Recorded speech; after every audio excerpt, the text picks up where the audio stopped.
আসসালামু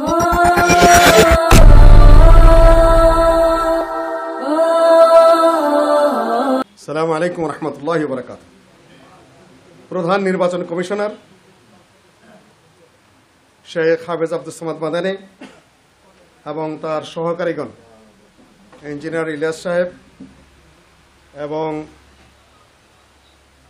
আমাদের শেখ নুরুল আলম এবং শেখ আসমত আলী খান এবং শেখ আলামিন, একেবারে ওপেন ভোটে আপনারা যা দিয়েছেন, প্রকাশ্যে গণনা করে এই রেজাল্ট এসেছে। তো আমি অবাক হয়েছি, মানুষ কাজকে একটু মূল্যায়ন করে বোধ হয় পৃথিবীতে, তাই না? নাহলে তো প্রথমটা যাই হোক, দ্বিতীয়টা হওয়ার কথা ছিল না। কাজের মূল্যায়ন আছে মানুষের কাছে।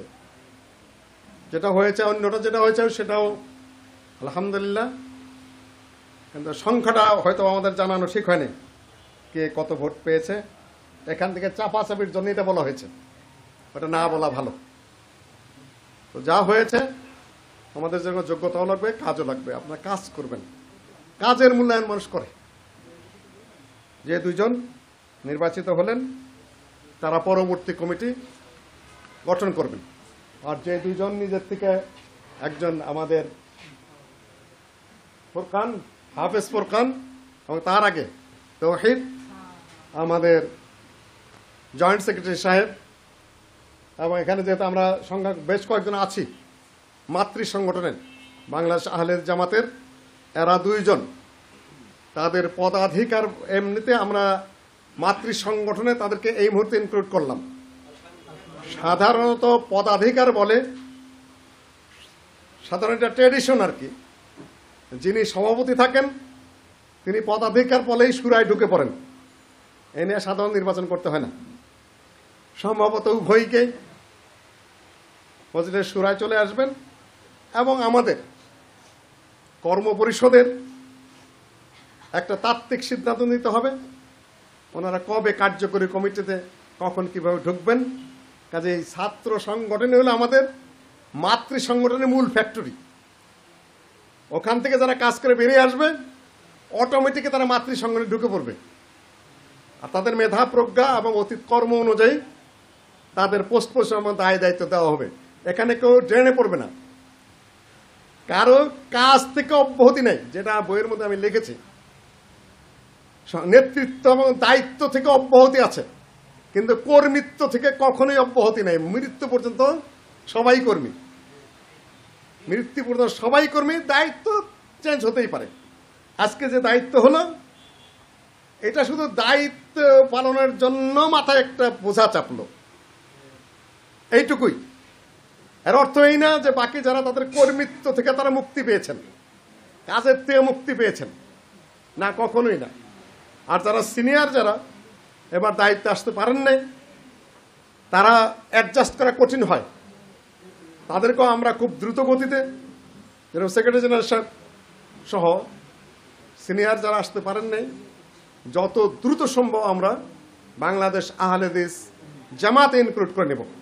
3 জন এবং জাকারিয়া হোসেন, 3 জনকে আমরা এই মুহূর্তেই একটু কথা তুলেছিলেন আমাদের হাফেজ আব্দুস সামাদ ভাই। এখানে যে ইঞ্জিনিয়ার সাহেব আছেন, নুরুল আলম আছে, কয়েকজন আছি আমরা, আলামিন আছে। প্রাথমিকভাবে আমরা এটা ঘোষণা দিচ্ছি, পরে আবার এটা সিদ্ধান্তের প্রয়োজন পড়বে।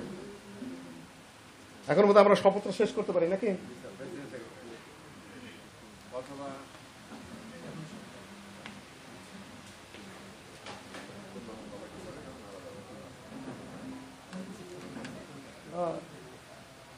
ভাই, দুজন শপথ শেষ করে দেবো নাকি আজকে?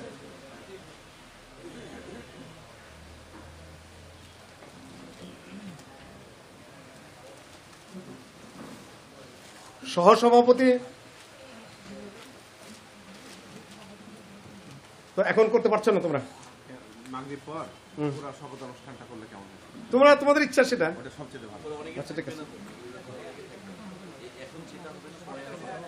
না, ওয়াদার মধ্যে সবার থাকার দরকার নেই বোধ হয়। শুধু শপথ অনুষ্ঠানটা যারা আমাদের পূর্ণাঙ্গ কমিটি করে শপথ অনুষ্ঠানটা করবে। পূর্ণাঙ্গ কমিটি তো করতে পারবে না বোধ হয় আজকে।